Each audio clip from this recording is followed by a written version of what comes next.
siya. Juror ako, juror tayo. Palakasan na hindi uso sa bayan ko. Showtime!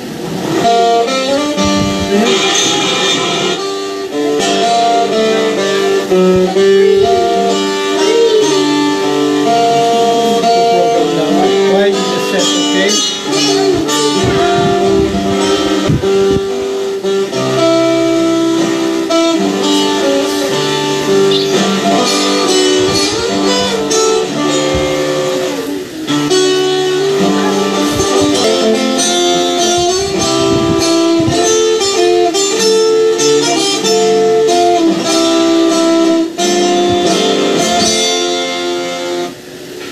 Good morning. Good morning. Makalay kayo manggi kapwa soberano mga Pilipino. Ang ating pong paksa ngayon ay tungkol doon sa deklarasyon.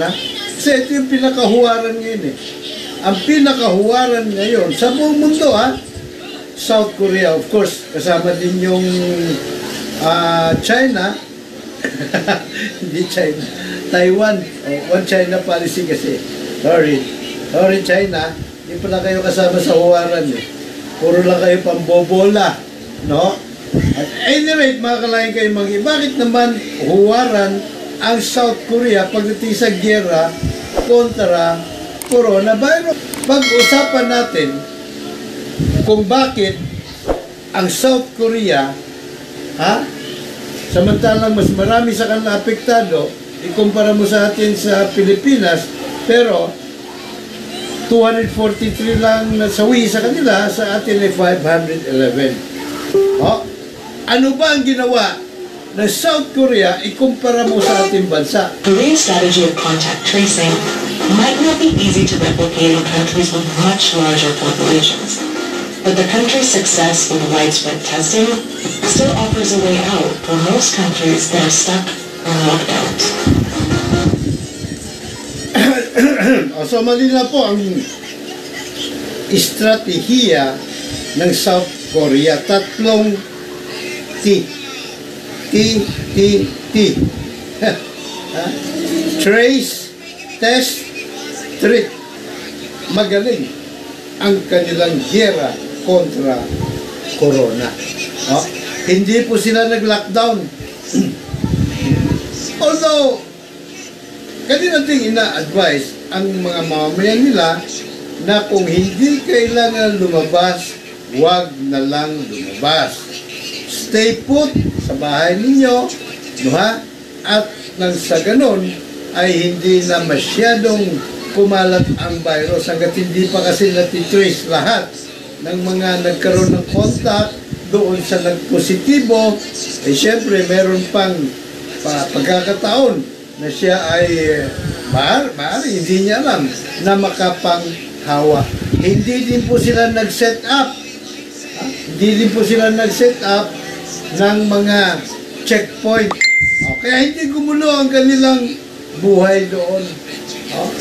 Hindi sila nagkagulo-gulo. Dito sa atin, dahil sa walang surgical mask, ang isang dating sundalo, patay, binaril ng pulis.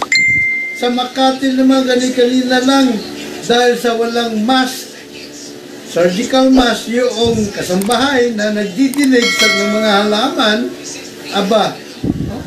nagkagulo na. Nagkarislingan na. At ngayon, magsasampa pa ng kaso yung Makati Police. What a waste of taxpayers' money. Sinasayang lang ang pera natin, ng mga mamamayan, sa walang kapararakan na pagkagastusan. Hindi pa pag nag-set up sila ng checkpoint yan, gumagastusan ng pera. Taxpayers' money, siyempre. Ngayon, magsasampa pa ng kaso. What for? Dahil lang sa surgical mask? Teka muna. Ano ba yung klaseng lugar na meron sila dito? Tingnan natin kung anong klaseng yung lugar na pinangyarihan. Yan. This is not allowed to do. It's not allowed to do. When you do right now, I want to learn that because you are the one who came to my house with not one liter protection. You actually instead of going the right thing, you come here and not go for Makakalain kayo manggi, nagka-wrestlingan dyan eh. Kasi gusto na ng mga otoridad ng pulis na hulihin itong Banyaga. Ano po, gusto na hulihin. Now, ang pinagmulan lamang noon, hindi naka-surgical mask yung kanilang kasambahay na dumidilig na malawak naman yung area at wala naman tao. Teka muna, ano ba purpose? Pinaliwanag na ng Department of Health.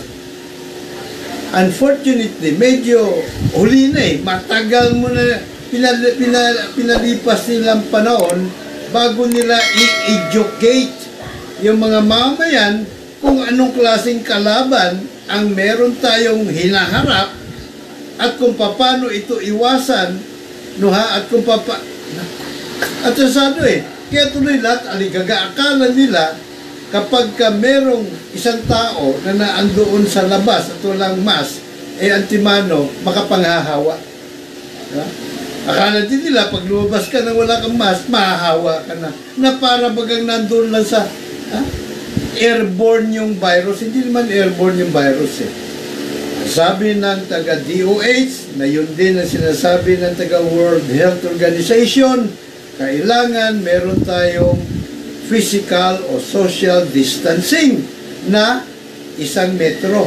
Sa metro ay doon sa lugar ng sa Dasmariñas Village, wala man tao eh.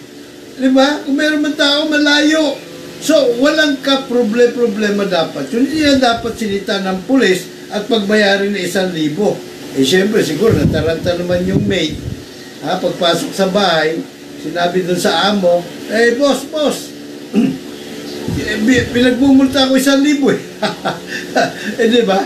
Eh, kaya na, bigla naman ano yung boss niya, no, naburyong. Eh, sabi niya, siyempre, ito naman, alam nila kung ano yung batas eh. Wala namang batas na nagsasabi na pagmumultahin 1,000 yung walang mask at saka yung walang mask, no, ha? Hindi naman public place na may tuturing yung lugar nila kasi andun lang sa compound ng bahay nila. Masyadong OA ang mga otoridad natin. So nagkakagulo. Eh mabuti ito. Yun lang inabot. Nagkarislingan lang. Eh paano pa yung iba? Ha? Kung saan may namatay na. Actually, doon sa checkpoint, 2 na yung ating na-monitor na namatay. Yung isa sundalo, pinatay ng pulis o binaril ng pulis. Yung isa naman pulis, binaril ng sundalo. It's a tie! Yung mga nakamotor siya, pinasilita. Eh, ba't hindi nyo ako padadaanin dito? Ano ba kasalanan ko? Ano ba meron dito? Ba't na probinsya yata yun? Kasi, ngayon, sabi niya, naburyong din yung pulis. Gusto niyo, barilan lang tayo eh. Armalan yung hawak na sundalo na unahan na siya. Anak ng. Pero lahat ng ito, hindi na dapat lang nangyayari. Yan ang sinasabi lang natin dito. Ano po? Kung maayos ang manage ng ating gobyerno, katulad nung ginagawa doon sa South Korea, ginagawa sa Taiwan, hindi sana walang gulo, hindi tayo magkagulo. Alam niyo po yung social distancing. Ito, payo lang naman ito sa mga taga-gobyerno. Hindi ko naman sinasabi na huwag niyong paniwalaan si Juanito Roa. Madalas niya sinasabi, mas magaling pa daw ako sa mga nakapwesto. Hindi, huwag niyo siyang paniwalaan. Hindi ako mas magaling. No, ha? Kung gumagamit na ako ng sentido común, no, ha? Ito na naman siya. Well, anyway. Yung pong social distancing, mga tao nang bahala doon, hindi po ba? Parang bigyan ko ng isang halimbawa. Pagka nagkasiksikan sa LRT o sa MRT, kung saan uma-adjust yung mga tao na pasahero eh. Di ba? Kung saan nag-a-adjust. No, ha? So, biski ano siksikan, tataka nga, nagkakasya eh. So, ibig sabihin, ipaubayan yan sa mga mamamayan. No, ha? Pag nakita nila halimbawa na yung isang tao na sa labas, walang maskara, o di siyempre parang tratuhin na nating parang kumbaga may ketong yan. Huwag na tayo lumapit doon. At siyempre, sentido común na yan. Alam na ng mga mamamayan yan, di mo na kailangan silang, diba, yung pababantayan mo pa ng militar at ikulong mo sa bahay, kailangan huwag sila lumabas, isa lang lumabas, yun lang may ano tawag nila doon, quarantine pass, na para bagang yung quarantine pass ay anting-anting na hindi ka natatablan ng virus pag meron ka noon. Katarantaduhan yun eh. Di po ba? Pag sinabi mo sa mga mamayan na kung pwede, huwag muna tayo lumabas at para huwag nang mabilis na lumaganap itong virus, mga mamaya, mga tao naman may takot yung mamatay ang mga yan. Kaya susunod yan. Nang hindi na kailangan magkagulo. Titingnan ko lang ito mga biker. Kapag kasambahay mo walang suot na face mask pero nasa loob lang ng property mo, bawal ba yun? Ay, ang tanong ni Ginto Belisilio, nasa loob lang ng property. Kasi ang final, ang bottom line, no, ito ay kumbaga lock out na ng bawat isa ito. Loob ng property, pagkatapos wala nang ibang tao eh. Siya lang mag-isa doon eh, karap niya yung mga halaman eh. Malamang, kinukwentahan niya yung mga halaman, pero wala pa naman tayong nabalitaan. Kasi, kwanto eh, person to person ang panghahawa, no ha? Ang transmission mode nito. Tao sa tao. Tao sa halaman, wala pa. So, maging yung mga halaman na dinidiligan niya, no ha? Hindi delikado ang buhay na mahawa sa virus. No, ha? So, walang kadahi-dahilan na mag-overreact ang ating mga kapulisan. Ano ba? So, meron pa naman panahon, Pangulong Digong. Kasi Pangulong Digong may, diba, may hawak ng susi dito eh. Pwede ba? Patikilin na yan, tigilan na yung paggamit ng pulis at militar para ibartulina sa loob ng bahay nila ang mga mamayan. Ang mabuti pa, Pangulo, gamitin nyo na lang itong mga militar at pulis sa contact tracing. Bukod doon, gamitin nyo rin ang mga pulis at militar para pagdadamputin. Kasi ito, mas malaki kasalanan nito mga gustong kumulimbat magnakaw at magbulsa, magtuwati ng pondo na para sa mga mamayan pang sustina. Habang wala silang trabaho, ang dami ng mga nagugutom. Doon dapat ginagamit ang mga pulis at militar. Tingnan nyo. Ngayong araw na ito, magtatapos na ang ano ba tawag doon? Pamumudmud ng form o pagpipil up ng form para doon sa ayuda na 5,000 hanggang 8,000 pesos a month for 2 months, ha? May kita isang buwan. Kami dito, Project 7, nalapit-lapit namin dito sa nasa kabihas na kami yan, ha? Wala pa. Kaya di mo yung mga taga Del Monte, San Jose Del Monte sa Bulacan, yung mga taga Rizal, at marami, ang dami, halos kukunti pala yung nakatikim. Ang estimate 22% pa lang 22% pa lang doon sa 100 billion pesos na pang social amelioration program, yung perang pang-ayuda. 22% pa lang. Pero balita namin, ubos na yung pondo. 352 billion na ang lumabas na pondo. Diba? Paano nangyari yun? Saan napunta pera? So para tuloy ang iniisip ng marami na siguro ito ay diversionary tactic lang. Para lang para lang ma-divert ang attention ng mga mamamayan mapunta doon sa usapin ng buljakan, sa usapin ng pasaway ng mga mamamayan. Dito na pupunta yung usapan usapin ng mga pasaway ng mga mamamayan na alis ang focus doon sa mga kumukurakot ng pondo. Ay gustong kumurakot sa pondo. Ay yung mga ano ba tawag dyan? Yung mga pagong sa gobyerno. Ako hindi ako naniniwala na talaga lang kumbaga na-overwhelm lang sila sa dami ng kanilang kailangang tawag nito pondo na ipabibigay sa dami ng tao by the sheer number of people na kailangan nilang i-reach out para mabigyan ng ayuda. Hindi ganun Ang tingin, hindi lang ako, marami nag-iisip talaga. Nagdududa Pangulong Digong. No, na kaya, parang eleksyon ba? Ang resulta ng eleksyon, pagka medyo delay, dinudoktor pa ang resulta. Ganun ang nangyayari dito. Ganun ang paniwala. Gusto kong puntuhan itong talagang experience lang sa Korea. No? Bakit kamo? Isa pa napansin ko rito kahapon, linggo, araw na linggo, sa 24 oras sa weekend edition nila, pinicture, itinampok nila doon yung isang Pinay na inabot ng na-quarantine doon sa South Korea. And so, nung siya na-quarantine, parang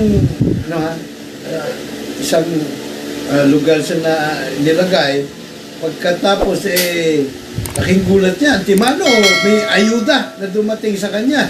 Pag isang buwan, pag 2 buwan yata yung ayuda na dumating sa kanya. Iski siya, nagulat Pagkatapos talagang tinutukan siya ng mga health worker doon sa South Korea. No? At siyempre, nakikita doon ngayon ang comparison.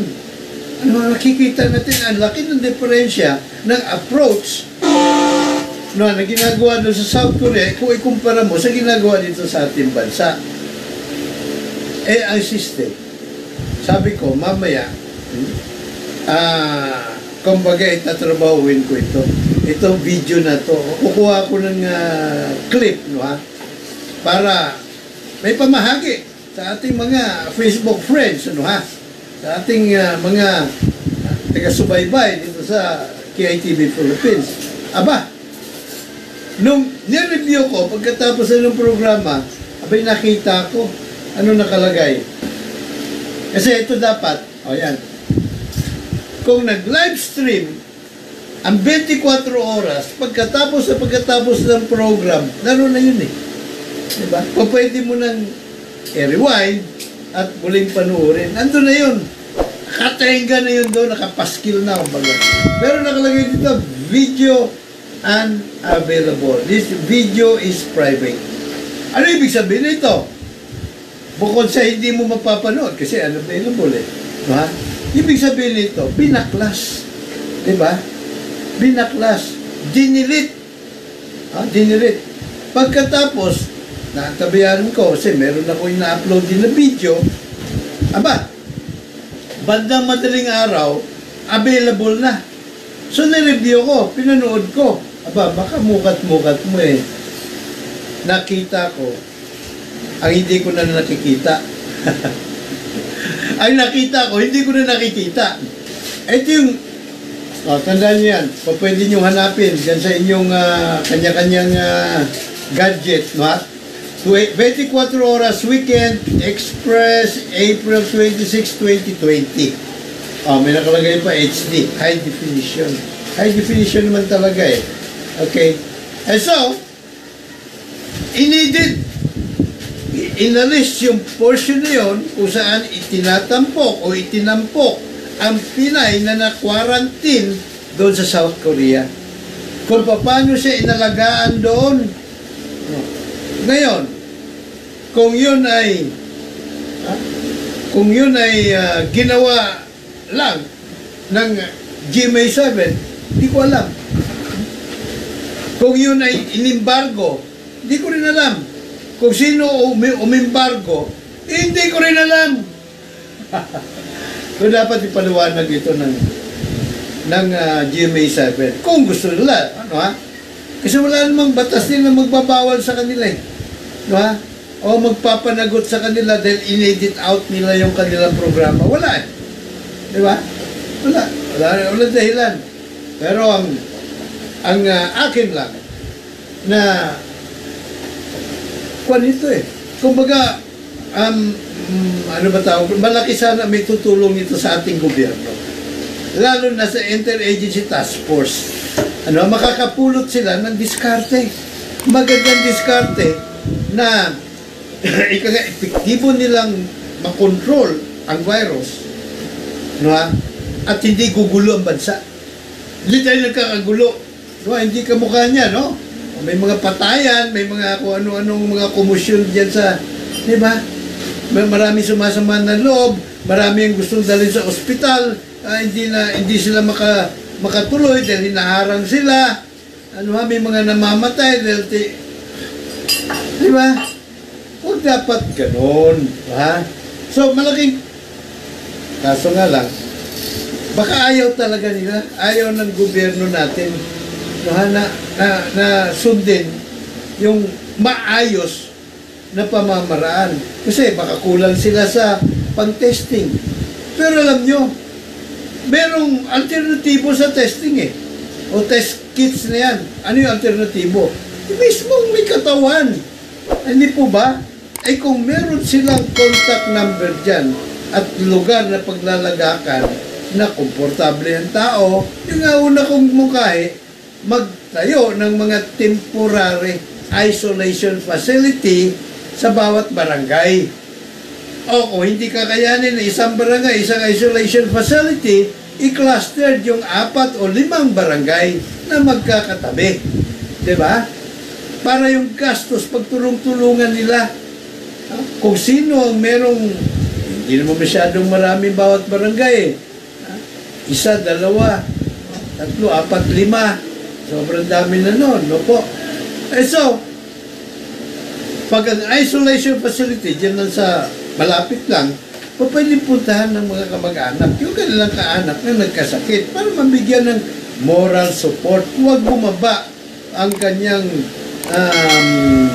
naturalisa, ang pangontra ng katawan niya, dahil sa siya ay nai-stress out o nalulungkot dahil wala yung mga kamag-anak niya. Diba? So kung wala pa test kits ang ating gobyerno pamahalaan, yung tao mismo, meron pa ba mas epektibo? O kaysa yung pakiramdam ng isang tao? Basta sabihin nila, pag ganito ang iyong nararamdaman, flow-like, masakit ang ulo mo, sinisipon ka, nawalan ka ng pang-amoy, nawalan ka ng panlasa, nilalagnat ka, tawag ka agad sa ganitong numero. Di ba? O kahit na hindi na pupunta sa doktor, tawag na lang, tapos gamitin mo yung cellphone, no? O di ba? Ano ba tawag? Consultation. Di ba? Telemedicine, ang tawag nila ngayon eh. No? Teleconsultation. Sasabihin lang nung kausap ng doktor sa kabilang linya. O kahit sa lupalop pa siya ng Pilipinas, tingnan ko yung tsura mo. O, itapat mo nga yung, ito, ano nararamdaman mo? Ay, pumunta ka na doon sa, ito punta ka dyan sa barangay clinic ninyo o health center ninyo. O kaya, dyan sa barangay nyo, merong nakaset up na mga isolation facilities sa covered court, punta ka na doon. At pagdating mo doon, aalagaan ka kaagad. Pakainin ka ng mga prutas, kasi yun ang pangontra, parang dengue lang daw ito eh. Diba? Vitamin C. Palagukin ka ng virgin coconut oil. By the way, thank you very much. Hindi man daw magaling. At least yung virgin coconut oil ngayon, ginagamit na. Ginagamit na. Wala naman mawawala eh. Diba? Kung hindi mo siya nakakagaling, hindi naman mapapasama katawan mo. Diba?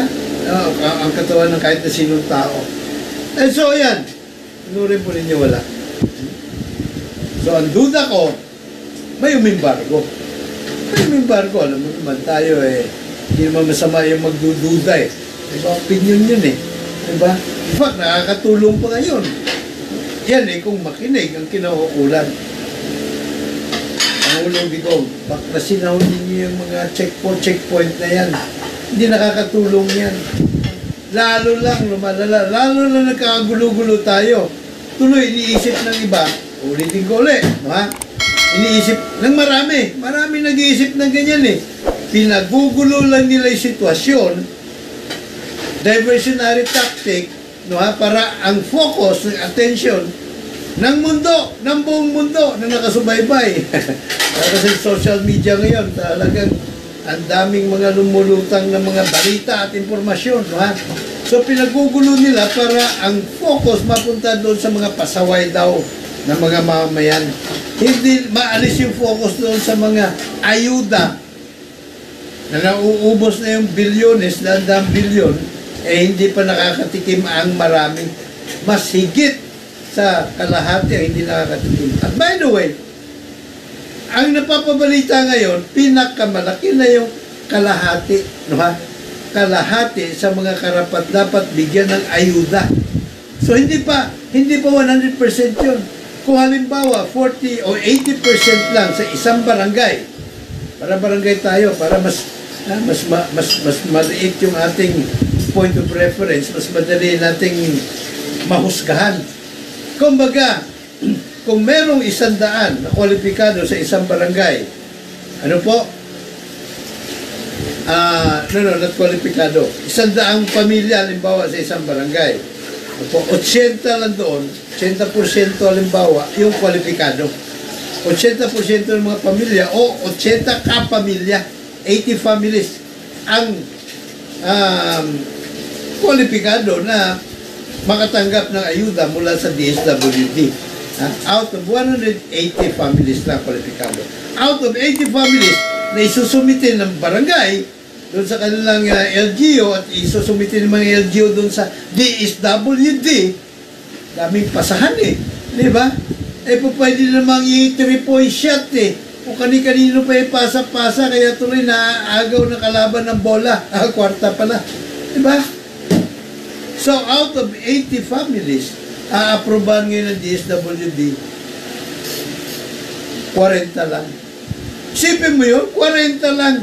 Kasi kalahati na no, sa madaling sabi, mga kalayan kayong manggi, yung 100 billion na inilabas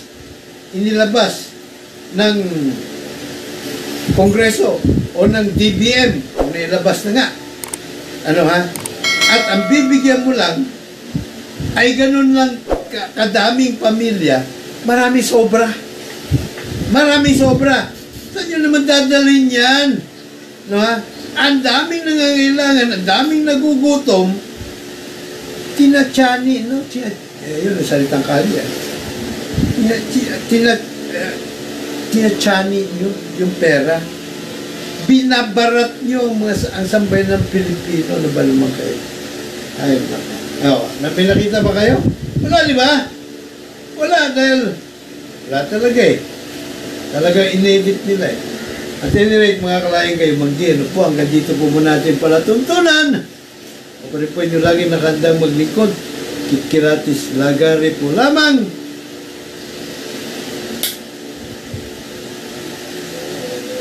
Ika, ulang At pakita natin. Ayan. Juror ka. Juror siya, juror ako, juror tayo lahat.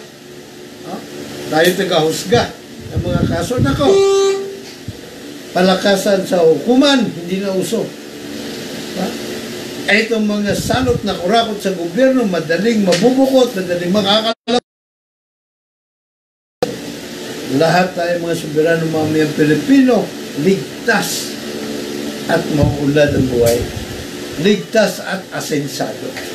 Paparin nyo lagi nakandang maglingkod. Ikilatis lagari po lamang. God bless us all. God bless Philippines. Hanggang sa susunod nating mga episode. Bye-bye.